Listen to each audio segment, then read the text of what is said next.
Alright, let's dive into something that's been making headlines recently, and it's a doozy. Imagine waking up to find out that your local water system has been hit by a cyber attack. Sounds like something out of a sci-fi movie, right? Well, it's happening right now in Minnesota, and it's raising some seriously big questions. Here's the deal. U.S. officials are investigating whether Iran might be behind a series of cyber attacks targeting over 30 community water systems across the state. But here's where it gets really interesting. They're not entirely sure if it's actually Iran or if someone's trying to frame them. Personally, I think this is a massive red flag. It's not just about who did it, it's about the fact that critical infrastructure like water systems are being targeted in the first place. What does this say about our cybersecurity measures? And more importantly, what does it mean for the average person who relies on these systems every single day? What makes this really fascinating is the level of sophistication involved. The attackers went after programmable logic controllers, PLCs, basically, the brains behind these water systems. These devices are often connected to the internet, which makes them vulnerable. Now, here's the kicker. CISA, the Cybersecurity and Infrastructure Security Agency, has been urging utilities to remove these PLCs from public internet access for years. But clearly, not everyone got the memo. From my perspective, this isn't just a failure of technology, it's a failure of communication and prioritization. Critical infrastructure should be, well, critical to protect. But it seems like we're still playing catch-up. One thing that immediately stands out is the timing of this attack. The US and Iran have been at odds for years, and cyber warfare has become a major battleground.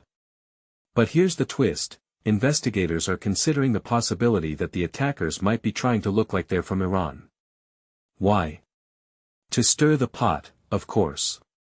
If you take a step back and think about it, this could be a deliberate attempt to escalate tensions between the two countries. In my opinion, this raises a deeper question. How do we verify the source of cyber attacks when the attackers are actively trying to mislead us? It's like trying to solve a puzzle where the pieces keep changing shape.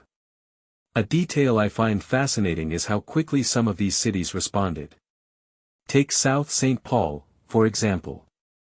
They detected the issue early Monday and switched to manual operations without any interruption to service. That's impressive. But here's the thing, not every city is going to be that prepared. What many people don't realize is that smaller, rural communities often lack the resources to invest in robust cybersecurity. This attack could have been way worse if it had hit a less prepared area. What this really suggests is that we need a more unified, nationwide approach to protecting critical infrastructure. It can't just be a patchwork of cities doing their best. Now, let's talk about the bigger picture. This isn't the first time Iran-linked hackers have targeted U.S. water systems. Back in 2023, they exploited controllers that still had their default passwords. Yes, you heard that right, default passwords. It's like leaving your front door unlocked in a high-crime neighborhood. Personally, I think this highlights a massive oversight in how we manage these systems. If critical infrastructure is going to be connected to the internet, there needs to be a higher standard of security. Period. But here's where it gets even more unsettling. CISA has noted a significant increase in cyber threat actors targeting water utilities, and it's not just Iran. This is part of a broader trend of state and non-state actors seeing critical infrastructure as a soft target. If you think about it, water systems are the perfect target, they're essential, they're widespread, and they're often underprotected. This raises a deeper question. Are we doing enough to future-proof our infrastructure against these kinds of attacks? Or are we just waiting for the next big breach to happen? In my opinion, this incident should be a wake-up call. It's not just about pointing fingers at Iran or any other actor, it's about recognizing the vulnerabilities in our own systems. We need to invest in better cybersecurity, improve communication between federal and local agencies, and ensure that every community, big or small, has the resources to protect itself. Because let's be real, if our water systems aren't safe, what is? So, here's my closing thought. What if this is just the tip of the iceberg?